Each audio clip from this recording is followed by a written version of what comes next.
Welcome to Counterpoint. I'm Tanya Granick-Allen. We have a current issues panel with us today, and it's a regular feature here on the show, and it has to be because there are crazy things that are happening all the time, and we need to discuss them.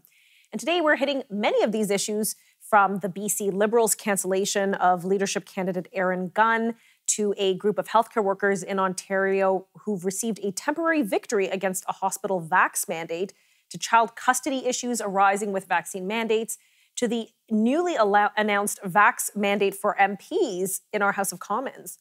We're going to even take it south of the border to the U.S., where Dr. Anthony Fouchy's involvement in alleged puppy experiments, and where Florida Governor Ron DeSantis is offering to hire, with a generous bonus, police from other states who've been fired over vax mandates. Many interesting topics to cover here. And joining me now to unpack it all are political commentators Hannah Salamon-Vegh and Brock Stephenson. Thank you both for joining me. We've got lots to dish in here, and we're going to jump right in if that's okay with you. So, Fouchy puppy scandal, something I never thought I would see on a headline in 2021, but I guess anything is possible these days. So again, according to documents obtained by a third-party group through Freedom of Information Act, a watchdog group called White Coast Waste Project, allegedly between October 2019 and February 2018 October to February 2019, the government spent $1.68 million in taxpayer funds on drug tests involving 44 beagle puppies in Tunisia. Hannah, what do you make of this? What else are our governments spending our money on? It blows my mind. I'm glad this information has come out, and it's very, very sad to see what most likely happened to these dogs, including having their vocal cords slit and being eaten alive, these types of things. And I mean, $168 million on 44 beagles to treat them cruelly. And I understand, they were saying it was for scientific and for virology experiments and things like that. But there's got to be greater scrutiny over government spending, and we certainly cannot be allowing such inhumane procedures and experiments to be going on. Now, this was south of the border, so right. I guess Canada, just to make it clear for our viewers, this did not happen in Canada. Do things like this happen in Canada? Probably not. I haven't heard. Hopefully not. But this happened in the U.S., and it was just as COVID was hitting, because, COVID, kind of the first lockdown in American borders, happened in January 2020. So here we have, about a year before, rather. I don't know, there's a lot of medical research and things like this on animals, Brock. Is this too extreme? Is it now we're in the time of COVID, everything is being second-guessed? What's the concern here? I think we have a few issues. First, not the way you want to figure out Dr. Fauci's a cat person. Second, I think you also need to figure out that animal welfare is a huge issue in the federal election here in Canada. It was probably the most positive covered issue for Aaron O'Toole's Conservatives during the election, when they brought up animal welfare as a major issue. Finally, the real issue is liberal Western democracies working with countries that aren't so free and sharing scientific lab research. That's the real problem with Dr. Fauci. The U.S. Congress is trying to figure out what's going on. It's been an ongoing issue of how the U.S. does or doesn't work with foreign governments. It's an issue here in Canada with the Winnipeg lab. I think we've got lots of problems in the West on figuring out how to work with countries around the world that don't share our values. Yeah, I think that's a good point. As heinous and personally disgusted I am with these experiments, these torturous experiments on these animals, what kind of also continually rears its ugly head is, why are we funding all sorts of pharmaceutical and medical research around the world? Between, labs, as we've seen, there's been funding from foreign governments in China. This one is in Tunisia. It seems, rather than doing our own research on our own soil, we're funding things all over. I mean, you mentioned the Winnipeg lab. Obviously, that's on Canadian soil. Should governments be partnering with other governments, Hannah, or other labs to be funding this kind of research? Well, I mean, even before this whole concern about his experimentation on animals, there's been all kinds of questions raised about the NIH involvement with the Wuhan laboratory. What were they doing there? Why was funding from the American government going there? And then also the connection with the laboratory in Winnipeg, as well, as Brock mentioned. So there's been a lot of questions already raised. What are American and Canadian governments doing, being involved, especially with China, and then now this government, when we know that these countries do not share the same human right values. And in the context of China, China is an enemy of the United States and Canada. So I'm glad this is getting coverage now. But I'll say one last thing, that I'm glad there's outrage about these beagles, but I think there also should have been more outrage about what was the NIH and Dr. Fauci doing, being involved with the laboratory in Wuhan, and also, the origins of the coronavirus. I'm glad these things are able to be talked about now, but it's kind of after the fact we're able to talk about these things, not right when we're dealing with the effects of these types of practices.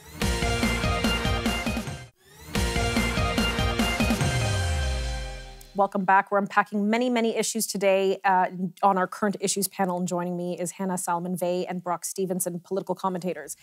Just before we went to break, we're just to wrap up one thing on that Dr. Fauci and alleged beagle experimentation, torture, in my opinion.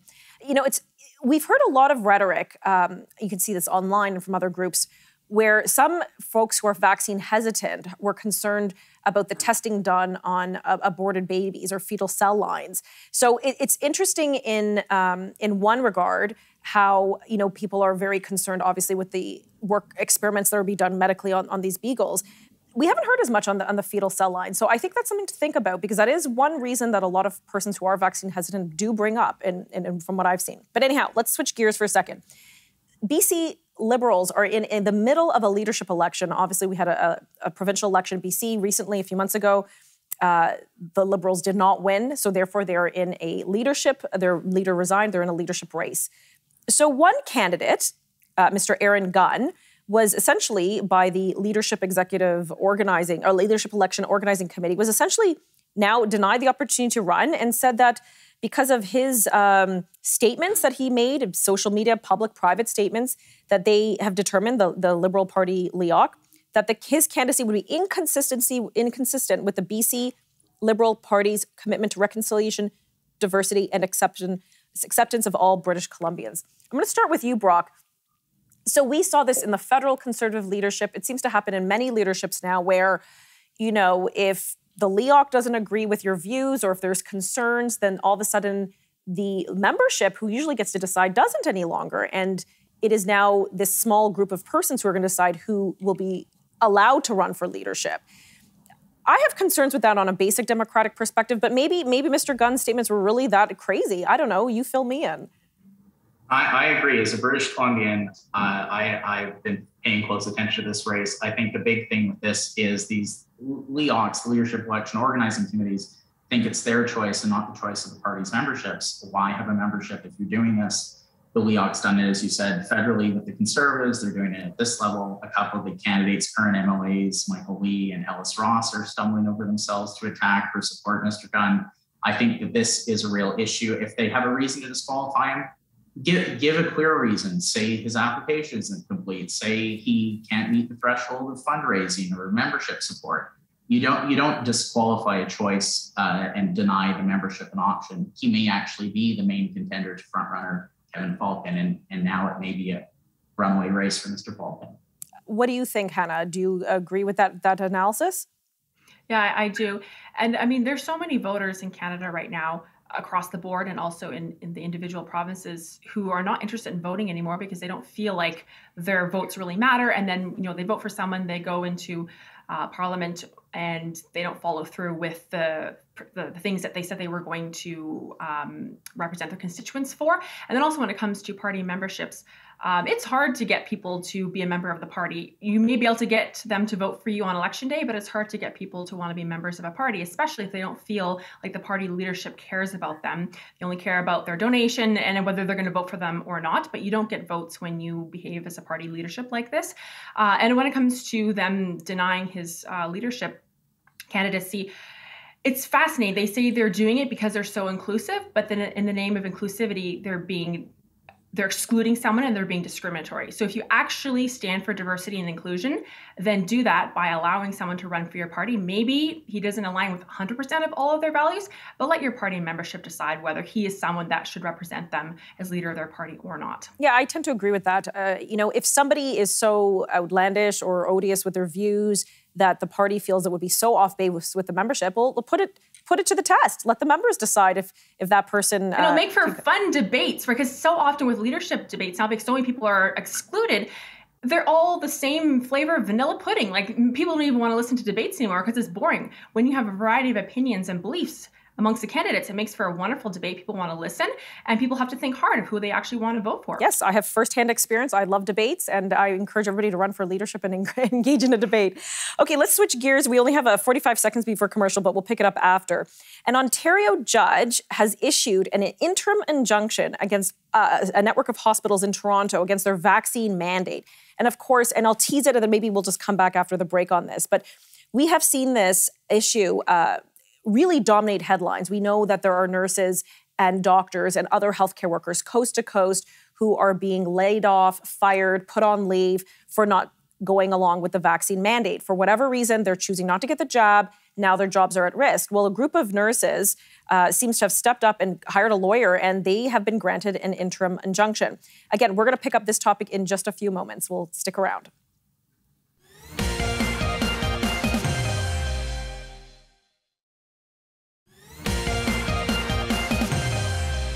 Welcome back. We're discussing the vaccine mandate in healthcare settings, and an Ontario judge has just issued an injunction. Sounds temporary, but an injunction that says these group of healthcare workers can stay at their job for now and not have to succumb to the vaccine mandate.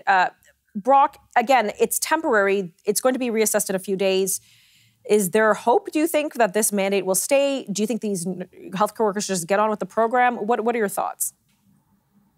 You've got two different problems here. One is the shortage of hospital staff. You don't have enough doctors, you don't have enough nurses, you don't have enough allied support workers. I think across the board, we're already short-staffed. Forcing people to be vaccinated to work is going to make it further short-staffed. British Columbia is already there. I think it's today. We're coming into effect here in BC that all medical and healthcare professionals are going to be required. They had their extension for another 30 days, but I think we're going to have a healthcare crisis here as the remaining folks don't have the vaccines. Okay, Hannah? Absolutely, I totally agree. If we're living in a pandemic, then the last thing we should be doing is firing healthcare staff, because here in Canada, especially in Ontario where I live, we've had problems with our healthcare system with understaffed departments for a very long time.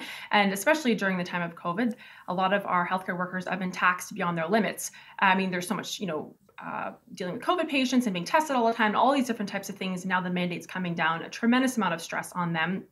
And it's not sending a good message to people who are considering going into the healthcare profession. Do you want to go through this type of stress on top of your job? And I mean, I don't really recognize Canada in many ways, to be honest, right now. Like, we do have a charter and we do have a constitution still on paper, and it is illegal for workplaces to not allow medical and religious exemptions. Leave the few people alone who don't want to get it and get on with the show and focus on caring for the patients, because they're the ones who are most important. It's a good point. Recent statistics show that well over 80% of Canadians who are eligible have been jabbed with the COVID vaccine. So, clearly a lot of people are. If there's a handful who are in the healthcare setting, why go after them? Again, I was particularly surprised because there have been really not very many, if any, positive rulings from the judiciary on any COVID matters. So that was a pleasant surprise. We'll see what happens. It's going to be heard in a few days, so we'll see what happens to that. Speaking of vax mandates, let's talk about the House of Commons. So this is interesting. The House of Commons, through a small subset committee, has now decided to force a vaccine mandate on all its members. If you are an MP and you want to sit in the House of Commons physically, then you will require to furnish proof of vaccination. You'll be required to be vaccinated. So in one way, I'm thinking, okay, this is good, because if you people, like the elected politicians, are mandating the vaccines, then you better have your own mandate. But on the other hand, I'm not one for these mandates, and I'm thinking they don't have a right to kick these MPs out of sitting. I don't know, Brock. It's an interesting toss-up. In one hand, I feel one way, on the other hand, another. Is this going to hurt democracy? I think we have a few things for democracy here. One, the parties aren't in agreement on whether to go back to the full House or continue to allow the virtual sittings. I think with the virtual sitting, eventually, if we've made that permanent, we get better candidates for public office. It's a slog dragging yourself to Ottawa 30 weeks a year. I think that's a big problem. But I think on the issue of the mandate, the real challenge is the poor messaging they have. It came out of a small, obscure committee that isn't as public as many of the other parliamentary committees. It wasn't in front of the entire House. There was no public debate. There's a lack of consultation. I think across the board, it's a mess. I think it's a bigger problem for the Conservatives than the other parties, but there doesn't seem to be a clear path forward for the Parliament as a whole or the Conservative Party on this. And why is this a problem for the Conservatives more, Brock? The Conservatives tried to take a balanced approach and got attacked from both sides. And I think that's been hurting them from midway through the federal election when it became a bigger issue again. Okay, I thought maybe there were just maybe a higher percentage of unvaccinated MPs, perhaps, amongst the Conservatives. Who knows? Hannah, what is your take on this? Is this good for democracy? Is this good for representative democracy in Canada? No, I don't think it's good for representative democracy at all. And like the point that you made that, if these people are going to support, if our MPs are going to support mandates like this, then they need to be willing to abide by them. However, that's not across the board. Not all MPs are in favor of these types of mandates. Not only are their rights going to be violated, but also this mandate is for all staff members, for anybody basically who wants to set foot in Parliament or in the Parliament buildings, including guests. So what does that say to someone who's a Canadian and for whatever reason they are not comfortable getting this vaccine, that they're not welcome in the center of democracy in their country? That does not send a positive message at all. Oh, that's a very good point. Perhaps a compromise position I could suggest is those who advocate and heavily advocate for vaccine mandates, perhaps they should live and abide by their vaccine mandates. And those who publicly don't support vaccine mandates should have the freedom to come and go as they please. I think that might be a good compromise. Anyhow, we'll pick up this and other topics right when we return in a few moments.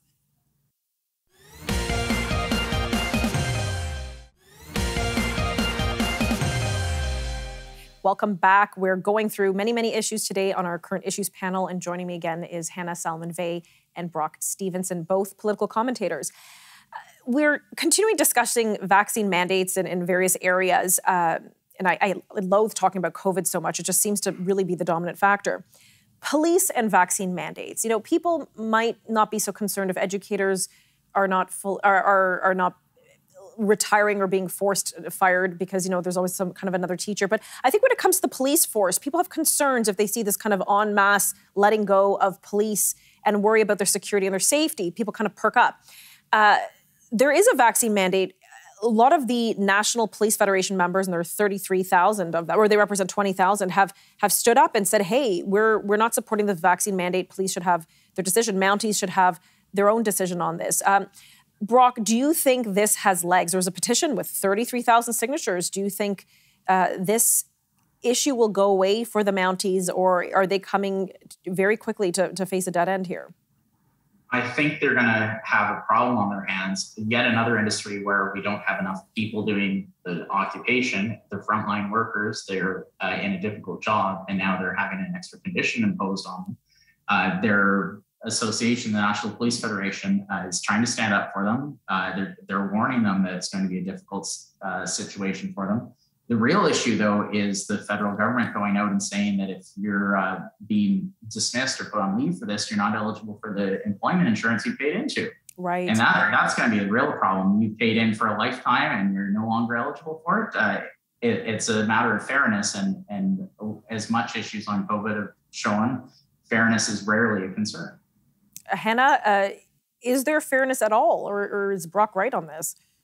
I absolutely agree with you, Brock. Yeah, when I saw the articles about the EI, I'm like, you've got to be kidding. Like, how much worse can this get when we've paid into, and people who've worked for many, many years have paid into this, they're not going to be able to get any sort of support if they lose their job. And it was very interesting because this morning I listened to most of an interview of Corporal Daniel Bulford, and he is a RCMP officer. And he's one of the people who started the Mounties for Freedom petition, which you mentioned, Tanya, and he was interviewed by Keenan Bexday from Rebel News.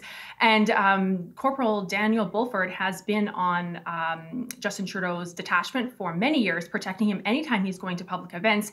And his particular detachment also protects tons of dignitaries who come to Canada. They're constantly dealing with top crime. He's served all over Canada, and he was sharing his concerns with this mandate, and he said that it's very, very hard to replace someone like him and many other people who have been serving our country for so long, who have years and years of experience. You cannot replace that overnight, and I'm very concerned not only about what are these people going to do if they lose their jobs, but also with the crime that we're dealing with here in Canada. It's just going to skyrocket. You're telling criminals you can have a party because guess what? We're more concerned about checking people's papers, good people's papers, than going after criminals who are going to have a heyday now, and that's a very concerning thing, especially as the corporal is mentioning, for rural areas where a lot of crime is, and it's hard to get people to want to go and work up there. Yeah, this is a very good point.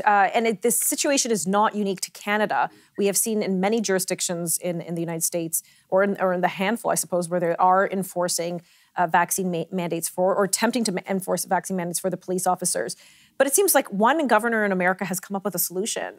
Florida Governor Ron DeSantis said that he's willing to pay unvaccinated or policemen who don't want to get the COVID vaccine $5,000 bonus just to relocate to Florida, and he'll welcome them with open arms on his police force. Is this a good solution? Is this maybe a solution to Florida's increased in demand for police, Hannah?